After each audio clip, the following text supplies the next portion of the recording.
I was once arrested for injuring a pig. I was charged with grievous bodily harm. It's a lovely day for staying indoors and finding out how simple solo role-playing can be.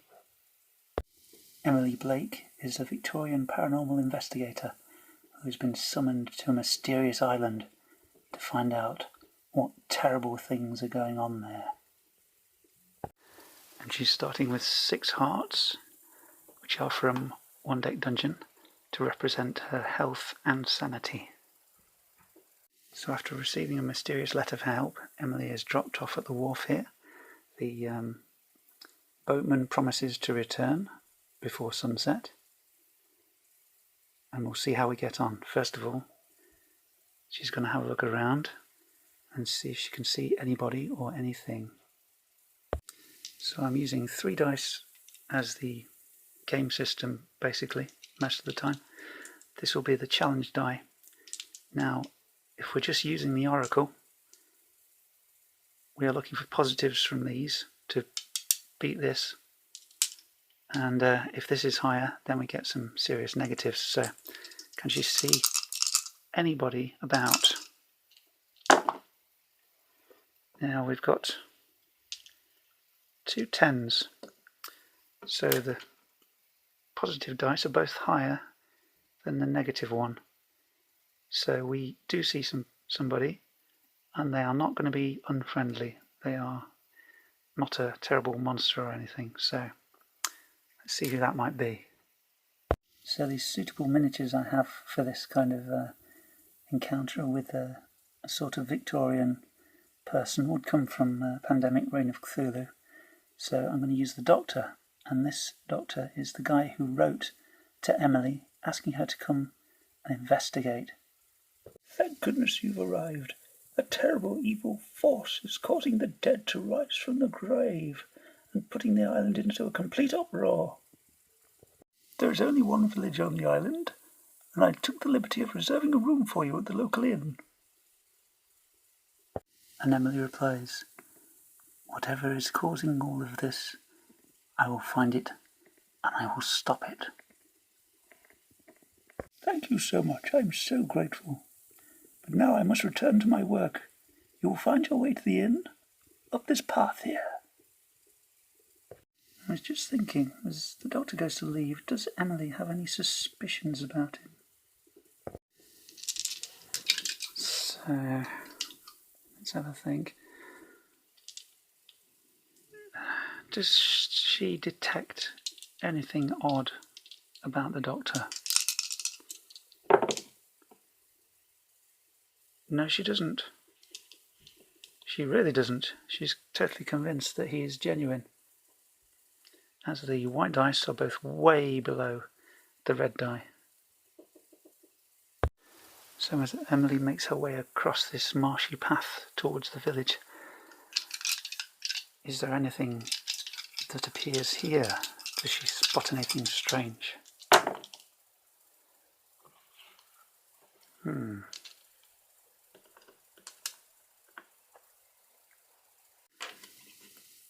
As the 6s sort of cancel each other out, I'm going to say no.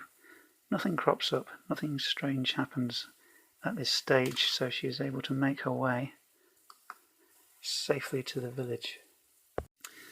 Now, Emily's arrived at the inn, and the King's Head.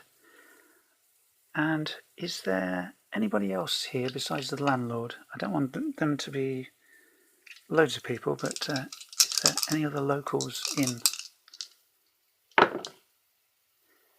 Yes. As this 4 and this 4 sort of cancel each other, there's one more local in. So being guided by the miniatures I have, again, with Pandemic Reign of Cthulhu, we have the reporter here. So perhaps she's staying at the inn, and she's just sitting over there. But Emily is going to speak to the landlord. I believe Dr. Carlson has reserved a room for me. Can you tell me anything about the strange things that have been going on here? Can he, and will he? Oops. He will. So that 6 nicely beats the challenge die. It all started about 6 months ago. There were some disturbed graves in the churchyard, and people heard strange noises creeping around the town at night. Livestock started being attacked, and then eventually Old Man Pendle was found murdered. The police couldn't do anything. Honestly, I think they're too scared. They daren't come from the mainland because they fear that something terrible is going on here.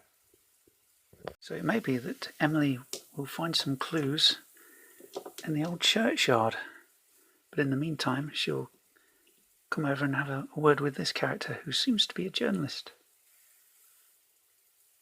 So will she be forthcoming and give us some information, or will she want to protect her story? Now, if she's investigating a paranormal event, then she may well be aware of Emily's reputation as an investigator, so she may want to help. So I will add an extra positive die, because I think it's likely that she'll want to help. Wow. These are sort of cancelling each other, so she may, looking at how low these are, she may be holding something back.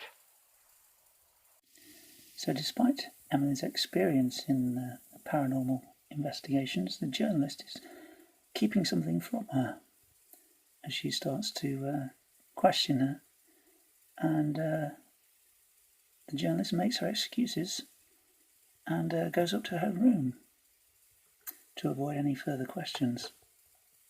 Very suspicious. I think Victorian's too specific. I think we should go for generic olden days, sort of 20s-ish, classic Cthulhu times. And Emily is now going to make her way to the graveyard before the sun sets to investigate what's going on around there. So as she arrives at the graveyard, does she see anything or anyone around? She can't see anybody at the moment. The sixes sort of cancel each other out. So she's going to have a look around, and she can see that some graves here have been disturbed at the far end. So can she notice anything like tracks leading off, or any clues like that?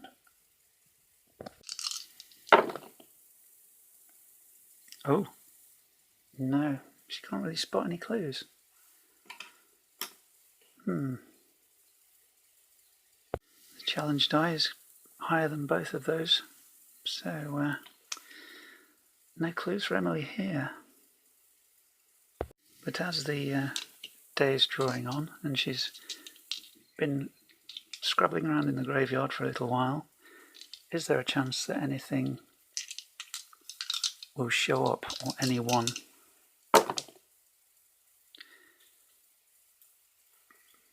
They are both higher than the red die, so I'm going to say yes, something or someone appears. Is it a friendly character, or as in not a monster? Whoa, it is so a monster. The challenge die is higher than both of them. So this hideous shambling creature comes out of the woods, and Emily is going to have to deal with it. So she will stay on this clear ground over the path, so she's got plenty of room to manoeuvre, and she'll take her cane and try to subdue this terrible creature. Okay, she does it some damage. Thinking something like a zombie might have 3 health, because he looks quite substantial, so we do him some damage. He lurches onto the path. We swing for him again. Okay, that's convincing. He's quite slow after all.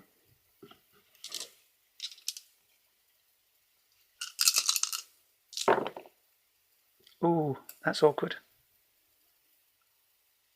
I think we both take some damage there, which finally subdues him. But Emily does take a bit of a wound here. And he's down. Now she's got a fresh piece of evidence. She can definitely find some clues on this. And as a paranormal investigator, she knows a bit about zombies. So I'm going to give her an extra die to try and figure out if there's anything she can see which will give her a clue about how this creature was created or who created it. That looks good. That's a nice healthy 6 there against that 3. So she is able to figure something out. What I'm thinking is that Emily can spot some kind of chemical reason for why this creature came back to life. And I think she needs to talk to the journalist again to make it clear to her that she's not after her story. She just wants to solve this terrible, terrible mystery. She's beginning to get the impression that somebody's doing something, perhaps not even deliberately, that is causing this to happen. Now look here, I know you want to protect your story and you're exclusive, but there are people being murdered here and it needs to be stopped. So I need you to tell me exactly all you know about this. I don't know what you're talking about. I'm not here to investigate zombies. I'm here to investigate the work of Dr. Carlson and his misuse of sinister chemicals in his research. Going by the fact that the doctor seemed honest in what he was saying, it strikes me that this could all be a terrible mistake, and the doctor's misuse of chemicals is accidentally bringing the dead back to life. I think you and I need to go and have a word with Dr. Carlson right now. Oh, hello, Miss Blake. And, Miss Davies. What can I do for you? This is an unexpected pleasure. Have you solved the mystery yet? I'm afraid we have. I found one of the creatures, and I examined it, and I found that there were chemicals there which are associated with you. The stuff you are working on here is causing this problem. You are bringing these creatures back to life because your chemicals are infecting the ground. That's nonsense. That couldn't possibly be the case. I have evidence. I have the creature, and I can show it to you if you like. In fact, I could probably find one of its friends who are still walking around. Miss Blake, I don't know what to say. I'm so terribly sorry. Well, I'm going to have to gather a posse together to clear up your mess. And in the meantime, clear up your chemicals. So as Emily and her posse prepare to set out and deal with any remaining zombies, we leave the mystery of Terror Island. So to quickly try and explain, when using these 3 dice as an oracle, the 2 white dice are positive and the red die is negative. So if you ask it a question, if the red die is higher, then it's going to be a no. If the white dice are higher, it's going to be a yes. If just one white die is higher, then it might be a bit of a yes. So you sort of interpret it like that. And when you're using it for a challenge, like a fight or something, the red die represents the enemy or the difficulty, and the 2 white dice represent your effort. So if your white dice are both higher than the red die, you succeed really well. If one of your white dice is higher than the red die, then you succeed a bit. And if the red die is higher than both your white dice, then you fail big time. And so that's basically how it works, and you just interpret it as best you can and just follow your instincts. So thank you very much for watching, and I will see you soon.